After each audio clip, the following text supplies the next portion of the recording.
Chamamos o professor Luiz Barco.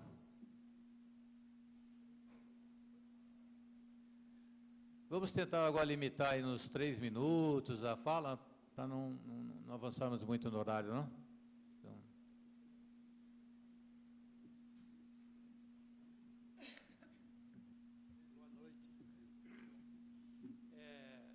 Boa noite. Acho que é melhor falar. 3 minutos. Não é a primeira vez como professor. Eu tinha um depoimento estranho a fazer aqui. Eu estou sentado lá no fundo, absorvendo uma série de coisas aqui, mas me assustando com outras. O CRUSP foi tudo isso, mas foi um pouco mais do que isso. Eu era um quase menino, nascido em Itararé, na fronteira com o seu estado, o Paraná, e tive o privilégio de ter uma mãe. Meu pai morreu aos 5 anos, uma mãe que era empregada doméstica. Então, para hoje ser professor titular da principal universidade do país, porque a USP, com todos os defeitos, ainda é a principal e orgulho universitário desse país, só foi possível porque alguém abriu uma porta para que um jovem pobre viesse estudar matemática na USP. Hoje sou professor da universidade. Sou professor com muito orgulho. Eu acho que o bom professor vai morrer professor. Ele precisa ser meio ruim para virar diretor e quase um bandido para virar reitor ou ministro da educação.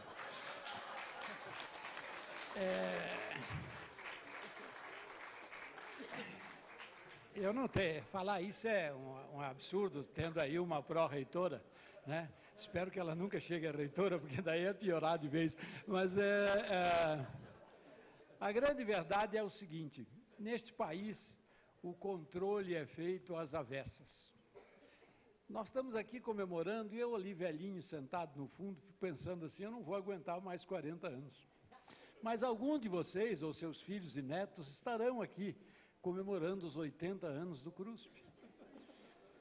E o Brasil continuará o mesmo, prestando um enorme desserviço à educação. Eles falaram que o Brasil se tornou democrático. Eu gostaria de saber se isto vale para os jovens deserdados como eu era e que não têm o privilégio de ter o CRUSP. O que é que nós que vivemos aquela experiência andamos fazendo para recuperar para a juventude de hoje aquilo que nos foi dado, aquilo que nós conseguimos fazer? É preciso que tenhamos coragem, não de reinventar o CRUSP. O CRUSP era a cristalização de uma época e de alguns sonhos. Não pensem vocês que a gente envelhece quando fica barrigudo, careca e cheio de rugas. Nós envelhecemos quando abrimos a mão e não encontramos ali nenhum sonho para correr atrás, nenhuma utopia.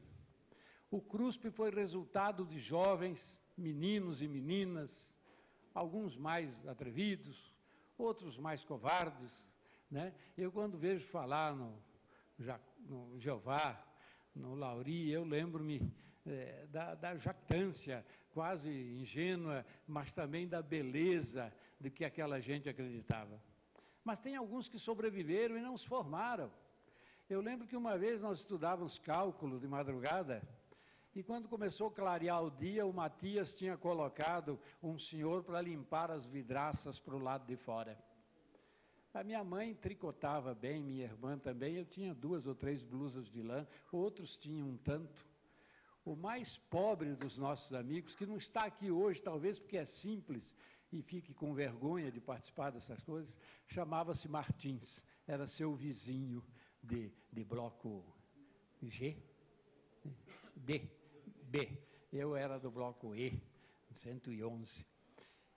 E o Martins deixou todo mundo ali do lado, saiu, nós falamos, será que já foi beber esse malandro?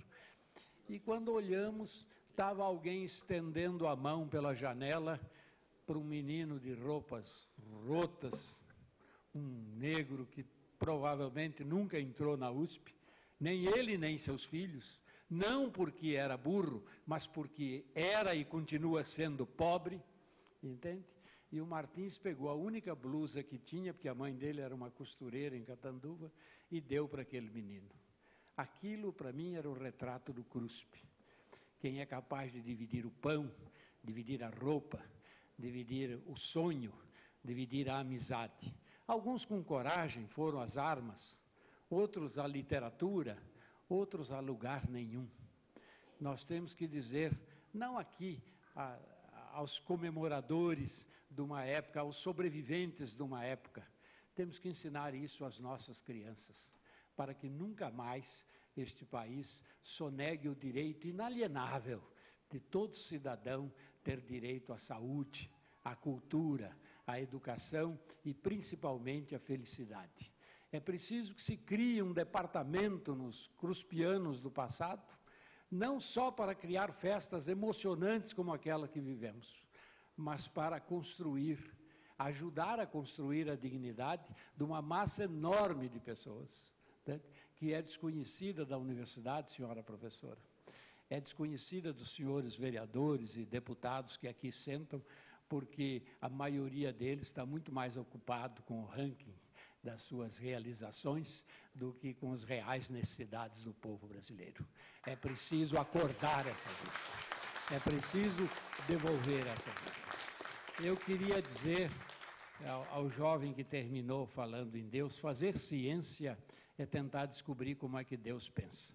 O homem arrogante chama isso de transcendência. O filósofo chama de metafísica e o homem simples como você chama de Deus. Eu acho que o Descartes fez coisas maravilhosas e a ciência nos deu condições incríveis. Mas está nascendo aí um novo jeito de olhar a ciência da complexidade, da transdisciplinaridade. Espero que venha junto com essa ciência as emoções, o respeito, a dignidade, o amor ao próximo, a cidadania e, sobretudo, a alegria. Não é pecado ser alegre e feliz, apesar das conjunturas. Deus lhe pague pela atenção que me deram. Muito obrigado.